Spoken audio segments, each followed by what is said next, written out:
Hi guys, we are making some okra, otherwise known as ladyfingers or bhindi. Today it's a very easy dish, very highly nutritious, and I'm going to talk you through it. So first things first, I've got a non-stick pan. I know a lot of people cook with aluminium pans, but I'm using an electric hob, so these pans work fine. So I've got a pan. I'm going to put some rapeseed oil in. And the pan has been preheated, so I'll leave that for a second. Ingredients: 2 tablespoons of garlic and ginger paste. I've got cumin, I've got coriander, I've got turmeric, and I've got some chili powder there. I've got some cumin seed, I've got a full pepper, and I've got 1 onion chopped.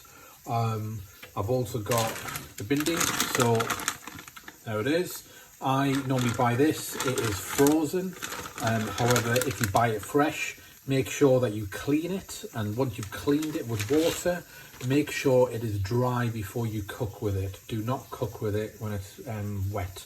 So first things first, we're going to pop the onions in.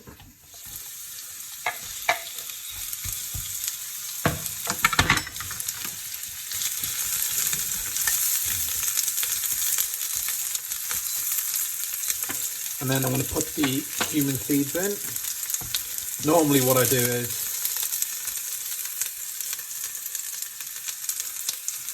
sprinkle them like that. And that should release a really nice fragrance. So I'm going to do that for maybe a minute. And notice how I'm keeping all the onions together where the oil is. I don't use a massive amount of oil. Lots of other recipes do. They talk about 3-4 tablespoons. That's too much in my opinion. A couple of tablespoons of oil. So you can see there the onions are browning already. That's what we want. And then I'm going to put in the peppers.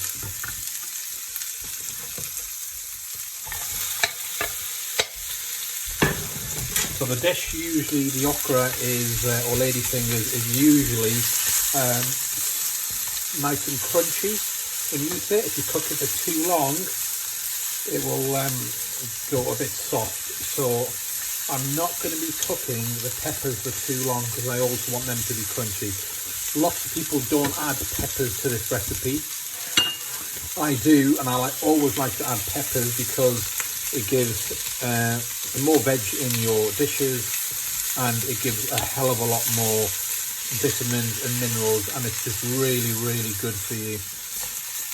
A little about bhindi or okra. It's, as I said before, very healthy for you, great for reducing cholesterol, full and packed of vitamins and minerals. Have a look on the internet if you're interested, but I definitely recommend eating it at least once a week. I definitely do, particularly if you want to break from having meat, if you're a meat eater. So that's come along quite nicely. So next what I'm going to do is add in the 2 tablespoons garlic and ginger. So that's there. So you will smell a garlic and ginger smell. You want to cook it to a point where that smell disappears, and that will take a minute or so as well. There we go.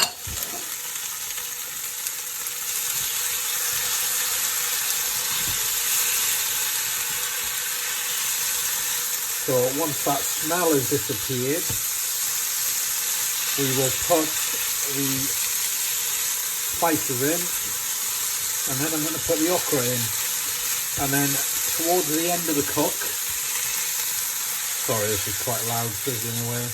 Towards the end of the cook, we will finish the dish off with some Ochra powder, which is dried mango powder. That's quite essential for the dish.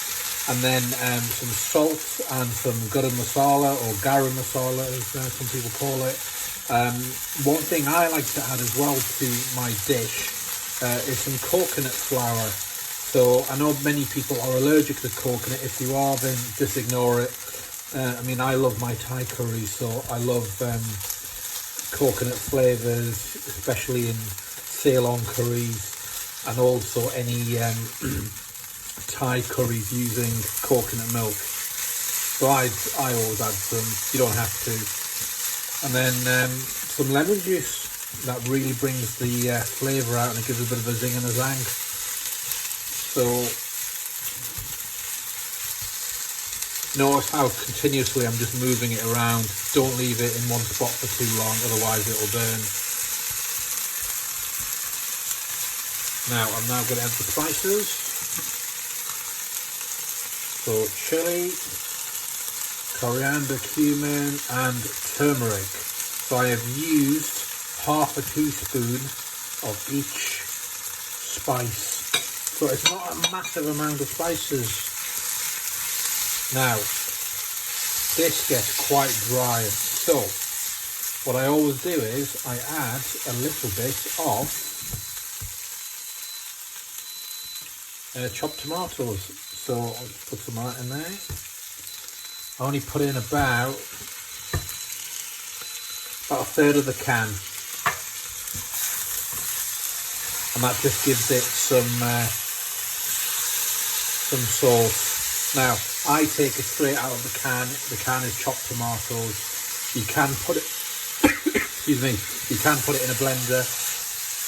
By putting in a blender it comes more like a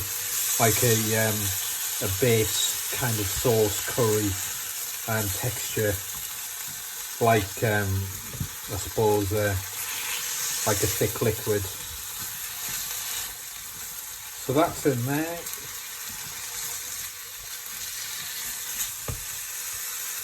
Just going to turn the heat down a little bit,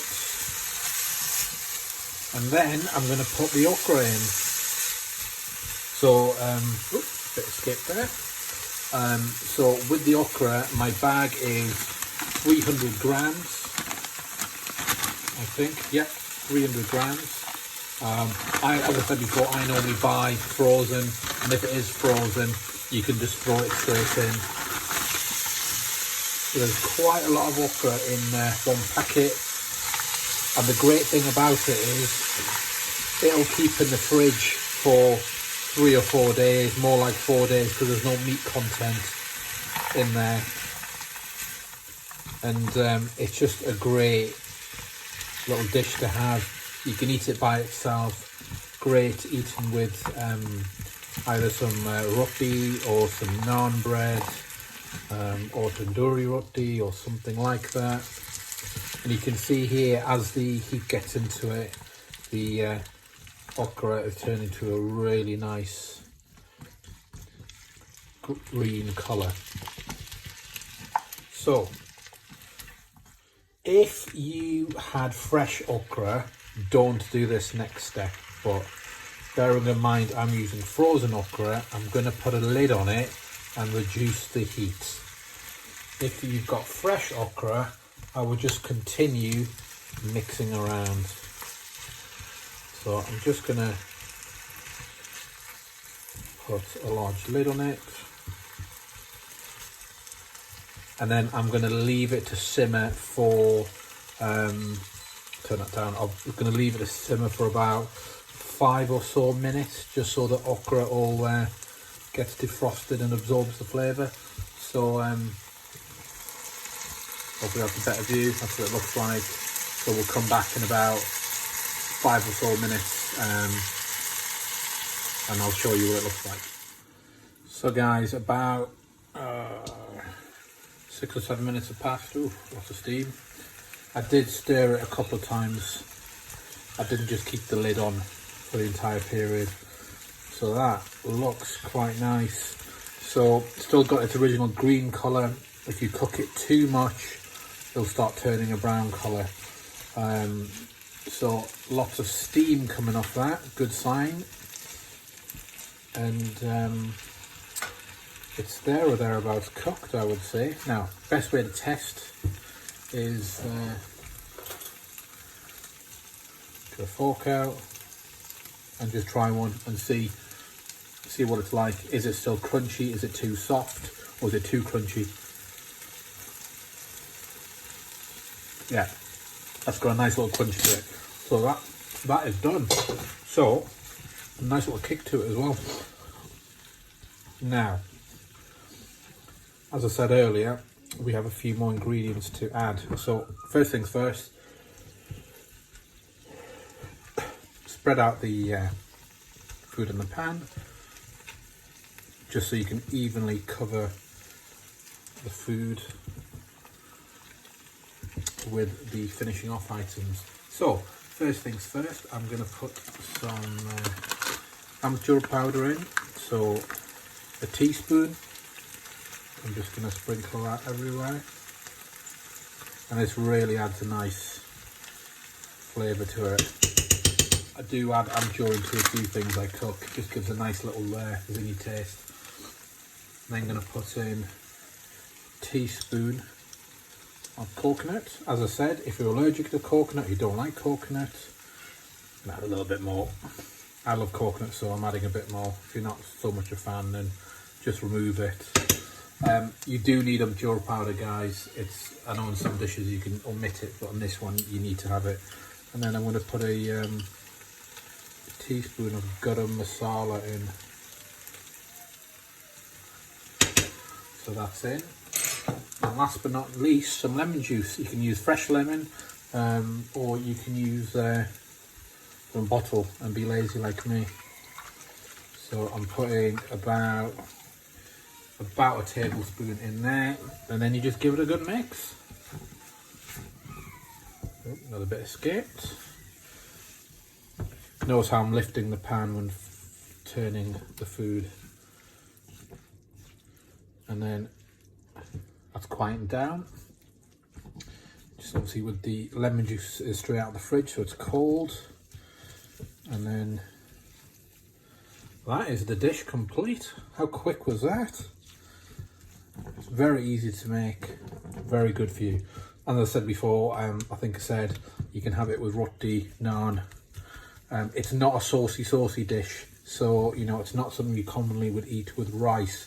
However, if you wanted to, earlier in the cook, you could have put, you know, a lot more chopped tomatoes in there. You could have put, you know, half a can, 3/4 of a can if you wanted to.